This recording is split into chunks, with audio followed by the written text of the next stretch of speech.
Exercise question number 2.4. A spherical conductor of radius 12 cm has a charge of 1.6 into 10 raised to minus 7 coulomb distributed uniformly on its surface. कोई एक spherical conductor है जिसकी radius 12 centimetre है.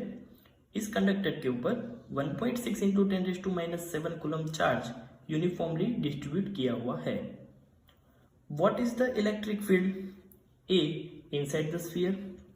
Sphere के अंदर कितनी electric field होगी वो हमें फाइंड करना है. सॉल्यूशन देखते हैं.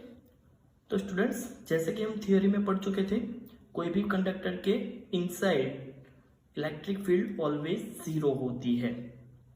So electric field inside a spherical conductor is zero. Be just outside the sphere.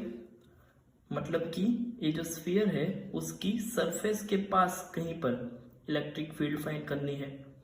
चलो, जस्ट आउटसाइड द स्फीयर दिया हुआ है, इसलिए मैं सेंटर से वो डिस्टेंस 12 सेंटीमीटर ले रहा हूं. मतलब कि उसकी सरफेस के ऊपर ही इलेक्ट्रिक फील्ड फाइंड करते हैं.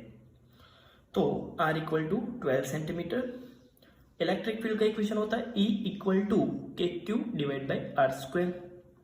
के की value 9 into 10 raise to 9, Q 1.6 into 10 raise to minus 7 coulomb, R 12 centimetre मतलब 12 into 10 raise to minus 2 metre whole square.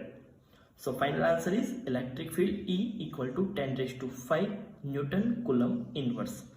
तो इस स्फीयर की सरफेस के ऊपर 10 raised to 5 Newton coulomb inverse electric field होगी. C at point 18 centimetre from the centre of the sphere. इस sphere के centre से 18 सेंटीमीटर डिस्टेंस पे किसी पॉइंट पे इलेक्ट्रिक फील्ड, लेट सपोज हमने यहाँ पे पॉइंट P दिखाया हुआ है, इस पॉइंट पे मुझे इलेक्ट्रिक फील्ड फाइंड करनी है. तो सेंटर से उसका डिस्टेंस है 18 सेंटीमीटर, तो R हो गया 18 सेंटीमीटर. अब 18 सेंटीमीटर के इस पॉइंट पे इलेक्ट्रिक फील्ड का इक्वेशन होगा E dash equal to K Q divide by R dash square.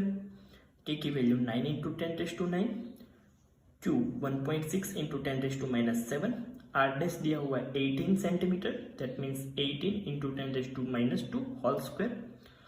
पूरा सॉल्व करेंगे तो फाइनल आंसर मिल रहा है E dash equal to 4.4 into 10 raise to 4 newton coulomb inverse.